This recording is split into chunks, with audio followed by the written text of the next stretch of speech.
What would you do if your own sister decided your pregnancy was a personal insult to her? After almost a year of trying, my husband Marcus and I finally got the 2 lines we'd been hoping for. I called my family together to share it, expecting tears and hugs. What I got instead was my sister Priya hurling her wine glass into the kitchen sink hard enough to shatter it. "You have got to be kidding me," she snapped. "I've been trying for a baby for 2 years. I was supposed to go first." My mom tried to reason with her. Priya was only 20, barely settled, nowhere near ready for a baby of her own. But none of it landed. Priya grabbed her coat and left screaming that I had exactly 1 week to handle it, or she'd call the police and report God knows what. The next morning, she was on our doorstep, with a folder of paperwork from 3 different clinics, thrusting it against Marcus's bare chest before he'd even had coffee. "I already booked appointments," she announced to the entire street, loud enough that our neighbor's sprinklers practically paused. "She just has to pick one." When Marcus calmly ripped the papers in half, she called an emergency family meeting. And by that Sunday, 20 relatives were crammed into my mother's living room while Priya stood by the fireplace with an actual slideshow, bullet points and everything, arguing why it was fundamentally unfair that I have a baby before she did. Our Uncle Desmond, who practices family law, finally cut through it. "There is no legal mechanism," he told her flatly, "that forces someone to end a pregnancy because a sibling wants to go first." Priya turned to me, eyes wet, and said if I didn't fix this by Monday, she'd cut off contact with the entire family forever.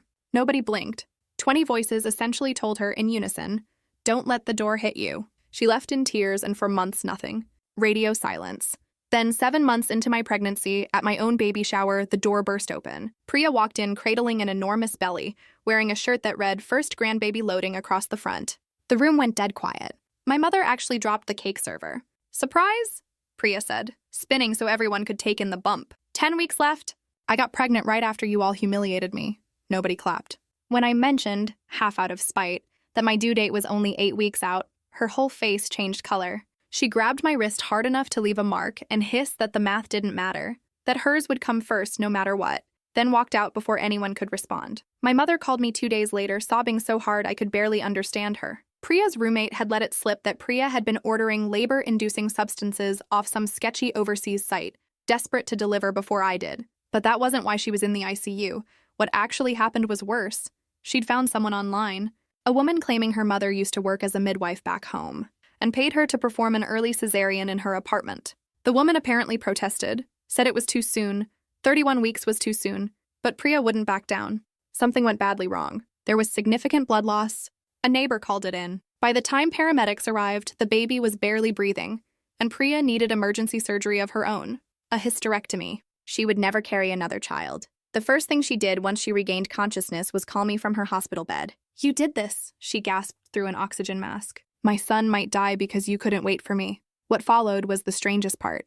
Instead of the family closing ranks against what Priya had done, it split in half. Some relatives thought she'd completely lost her grip on reality. Others actually suggested I should have delayed my announcement to spare her feelings. One aunt flat out told me I should have just terminated, but everyone agreed on one point. The sick baby needed the family's attention, and mine quietly got pushed to the margins. I didn't fight it much. My baby belonged to me and Marcus, not to a group chat. 3 days before my due date, I was admitted for monitoring. Priya's son was still critical, and doctors said the next 2 days would decide whether he'd survive. What unsettled me more, though, was catching Priya through my doorway. Standing in the hallway between the NICU and the maternity ward, staring, not at the babies, not at the staff, directly at my stomach. That night, my husband was on the phone at 3 a.m., voice low and tight, describing how Priya had been asking nurses pointed questions. Where newborns get taken after delivery, whether babies are ever left alone, how long shift changes last. The charge nurse promised extra security flags on my chart immediately. Marcus wasn't satisfied with promises. He wanted names, protocols, a plan. He grabbed a hospital notepad and started writing down everything the nurse told him about locks, panic buttons, and whether security could physically remove someone from a room. Within the hour, a security supervisor named Denise showed up with a binder of protocols. She explained the electronic infant tags that trigger an automatic floor lockdown if anyone tries carrying a baby past a restricted door. I sent her a clear photo of Priya, which she distributed to every guard on every shift. A social worker named Renata arrived not long after with a clipboard, documenting every threat for a possible protective filing, the wine glass, the abortion paperwork, the hallway staring, and offered to start an emergency protective order before the baby was even born. Meanwhile, my phone wouldn't stop buzzing. My mother had apparently told the family group chat about the extra security, and the responses split predictably. half calling me dramatic, half suddenly remembering incidents with Priya they'd never mentioned before. An aunt described Priya keying her car after being excluded from a party years ago. A cousin recalled Priya rifling through her purse looking for birth control to throw out. My uncle Desmond quietly texted that he knew a detective, Elias Farrow, who specialized in exactly this kind of case and could expedite a report. I hesitated, worried about escalating things further. But Marcus took the phone from my hand and typed back, "Yes, please," in all caps before I could second-guess it. A nurse rushed in to tell us Priya's baby had taken a dangerous turn overnight. Oxygen dropping, more ventilator support needed. Despite everything, my chest tightened at the thought of that tiny baby fighting to breathe because of decisions that were never his to make. By morning, the maternity nurse walked us through the entire delivery floor layout, where each staff member would be positioned, matching wristbands that had to align exactly or trigger alarms, a promise that no infant would ever be left alone, not even for a second. I handed Denise a list with exactly 4 approved visitors: Marcus, my mother, Uncle Desmond, and Marcus's mom, and made her write down physical descriptions for verification. In a hospital bathroom, Marcus broke down for the first time, admitting he was terrified he'd freeze if Priya actually showed up, that he'd fail to protect us right when it mattered most. We stood there holding each other, both trying not to cry. Denise returned minutes later to tell us Priya had just tried using an expired visitor pass to get past the front desk, claiming she needed to check on her son. Security recognized her from the photo and redirected her, warning that another attempt meant removal from the building entirely. Then Renata came back with mandated reporting paperwork, documenting every threat as part of an official record that would trigger a child welfare review the moment my baby arrived. It felt reassuring and devastating in equal measure.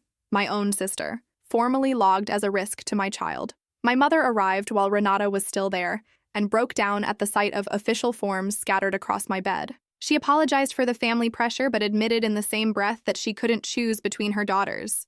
I told her she didn't need to choose. She just needed to respect that Priya was not welcome near us. She nodded, but I could tell she didn't fully believe those papers were protection rather than punishment.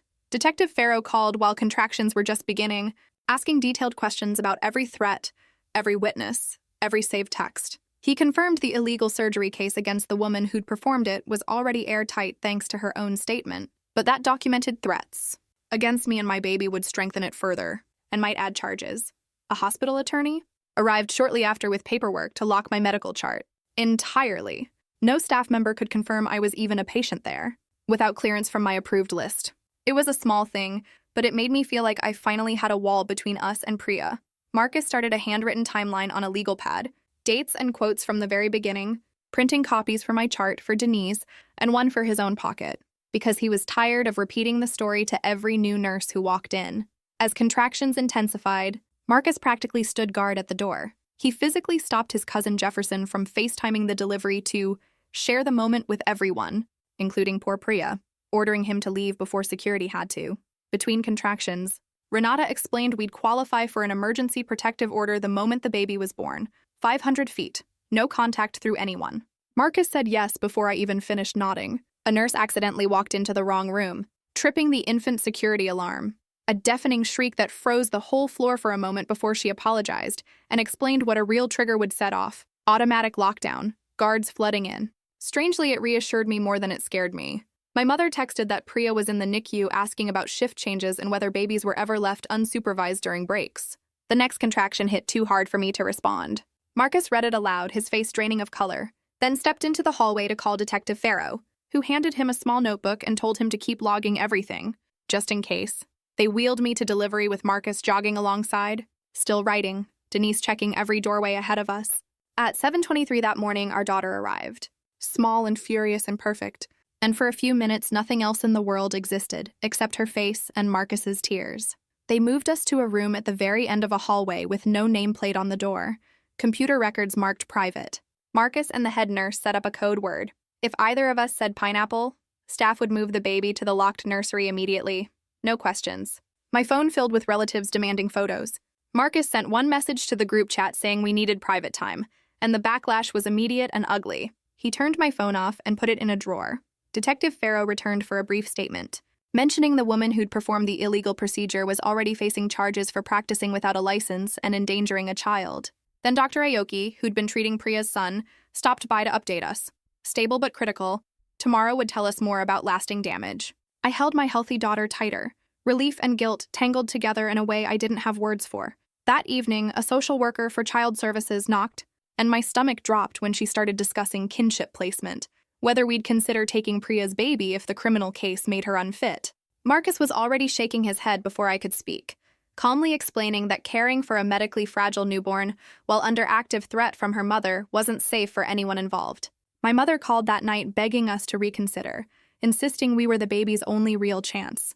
I had to hang up.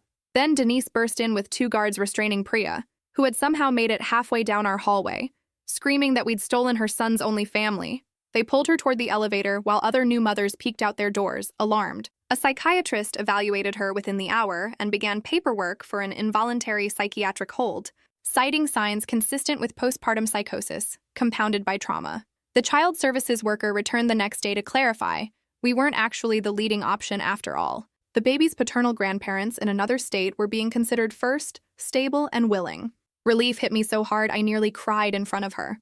At our video hearing the next morning, a judge reviewed the evidence Farrow had compiled and granted a temporary protective order, 500 feet, no contact 30 days, with a full hearing scheduled for the following month. Marcus spent an hour with Denise afterward, memorizing every emergency protocol until he could recite it without hesitation. That afternoon, I sat alone and recorded nearly 2 hours of every incident, date by date, sending copies to Uncle Desmond and a private cloud folder Marcus had set up specifically for evidence. Having my own record made me feel less like a bystander in my own life. The discharge planner arrived with maps highlighting the most public, camera-covered routes home, cards for our neighbors with Priya's photo, and a direct line to dispatch. It felt less like leaving a hospital and more like planning a covert exit, which, in a way, it was. 3 days later, spotting Marcus's cousin waiting in the parking lot with a camera, Denise walked us out through the service corridors and loading dock instead, and we drove home a completely different way than anyone expected. Home didn't feel like home yet. Every car outside made us tense. Every bark from the neighbor's dog sent my pulse spiking. Marcus and I traded off watching the window at night for the first week. Detective Farrow dropped off a security camera system, funded through a victim's assistance program, and spent 2 hours installing it himself. One morning, a box appeared on our porch before sunrise, and the camera caught my mother leaving it in the dark. Inside were old baby clothes from when Priya and I were small, washed and folded, with a note saying she loved us but needed time to process everything, and that she'd respect our boundaries. I cried holding those tiny outfits, remembering when Priya was just my occasionally exasperating little sister, not a threat logged in a police file. Days later, Dr. Aoki called with real news. The baby was breathing unassisted for short stretches, brain scans better than feared, though full outcomes wouldn't be clear for years. I felt an uncomfortable mix of hope for him and dread of what it might mean for us. Then, at 2 a.m, Marcus's phone rang from an unknown number, a voicemail from Priya, shaky and furious, blaming us for destroying her life. She'd apparently borrowed another patient's phone at the psychiatric facility. Farrow reported it as a violation immediately. At the extended hearing that Friday, the judge reviewed the new evidence and extended the order to a full year with criminal penalties attached to any violation. I actually started shaking with relief once the call ended. 2 weeks later, Renata confirmed the baby had been placed with his father's parents out of state. Stable, no history of concerning behavior, ready to take custody once he was medically cleared. We were formally removed from consideration. The guilt of feeling relieved sat heavy, but so did the relief itself. Marcus called a family meeting over video with everyone who wanted boundaries clearly laid out. 1 monthly update, no individual calls, no surprise visits, and anyone caught relaying information to Priya would be cut off. Most people agreed. A couple of relatives grumbled that we were being harsh towards someone who was sick. Uncle Desmond reminded them that illness doesn't erase accountability. My mother, to her credit, started attending a support group for families dealing with a relative's mental illness, and began keeping a journal of all the times she'd excused Priya's behavior over the years as ordinary sibling friction instead of what it actually was. The woman who performed the illegal procedure eventually took a plea deal, years in prison for practicing medicine without a license and endangering a child. Priya's own case was pending, contingent on whether she was deemed competent to stand trial, which could take the better part of a year given her ongoing treatment. I found a new parents group at the local library, women with babies under 6 months, talking about diaper rash and formula brands. None of them knowing anything about restraining orders or NICU visits or box cutters in a stranger's living room. For an hour every Wednesday, I got to just be a tired new mom instead of a case file. Priya was eventually transferred to a longer-term psychiatric facility specializing in postpartum psychosis, with no fixed release date and communication routed entirely through her clinical team. Every morning, I pumped extra milk, and Marcus dropped it off anonymously at the NICU donation program, along with preemie clothes we'd bought just in case our own daughter had come early. We never asked whose baby it went to. I think the coordinator knew anyway. Some nights, feeding my daughter in the quiet dark with nothing but a white noise machine humming nearby, I'd think about how none of this was fixed. Not really, and probably never fully would be. But we'd built something solid enough around our small family to keep her safe from all of it. My phone stayed silent on the nightstand. No threats. No guilt trips. Just my daughter breathing steady against my chest, and for the first time in months, that was enough.